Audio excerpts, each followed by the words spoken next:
Hello folks, this is Mr. MegaManFan, and initially this started out as a product review on the PC Engine files. I was out to purchase a new power supply for my TurboGrafx-16 from Retro Game Cave because when I did the previous video testing the Hyperkin Specialist TurboGrafx-16 controller, I started having some strange issues with my TurboGrafx-16 where games like Bonk's Adventure would glitch out. Bonk would freeze in midair while jumping and just hang there. Or I'd play Rondo of Blood and the sound effects would be wrong or repeat themselves. And I got tired of these glitches and I suspected my power supply might be the problem, so I ordered a new one from Retro Game Cave. And you can see it right here. I already know their products from buying a power supply for my Turbo Express, so I figured I had nothing to lose here. $35 for a new power supply beats $150 plus for a new TurboGrafx-16, and if it solved the problem, I'd be good to go. Well, let me show you the power supply in action. First, I've got to get it out of the packaging, of course. Take a closer look at it. Seems to be well manufactured as per previous Retro Game Cave products. And very nice long cord on the end here.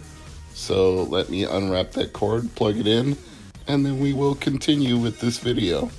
As you can see, my helpful assistant Tango has decided to take part in the product demonstration. You can see the new power supply is plugged into my strip here.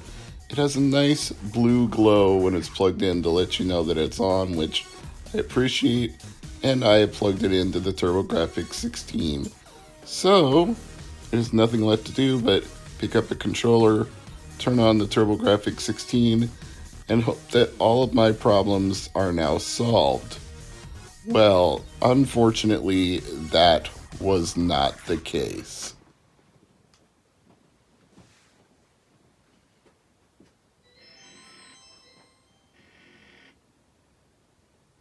Yeah, those are not normal sounds coming from Rondo of Blood, and it's only going to get worse from here. Let me skip ahead just a little bit.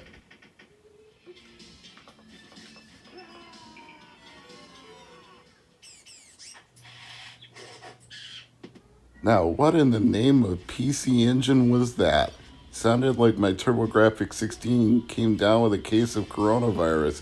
Started coughing and wheezing and sputtering and making gibberish noises that sounded like it was gasping for air. And truthfully, it was. Because once I started swapping out all of the other components to this system, nothing got any better. I tried changing the SD card in my Super HD System 3.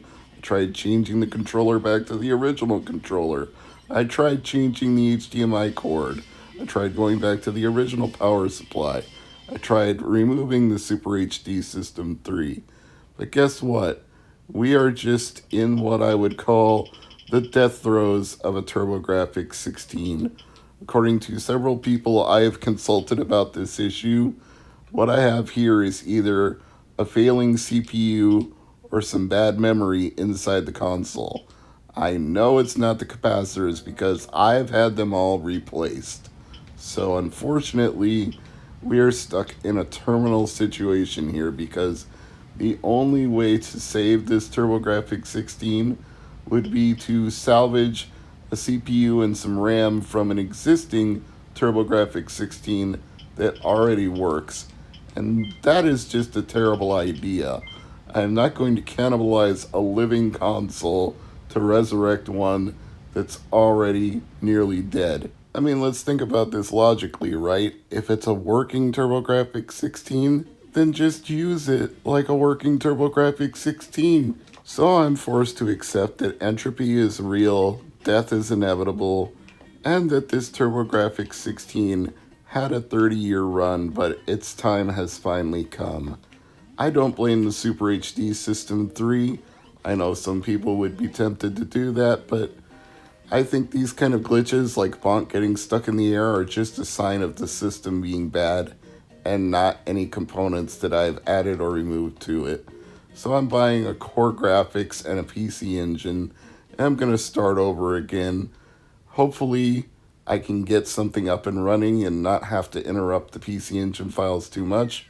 But for the time being, I am bereft of a TurboGrafx or compatible console.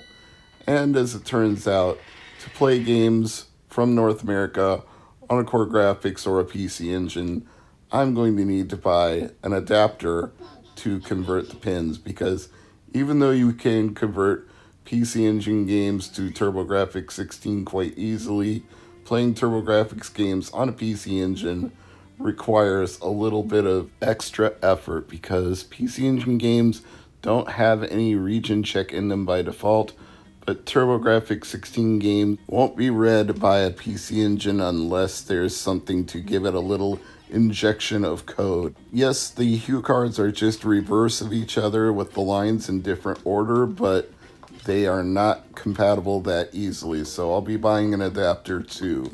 This is Mr. MegaManFan, and this is the death of a TurboGrafx-16, but the show must go on somehow, some way.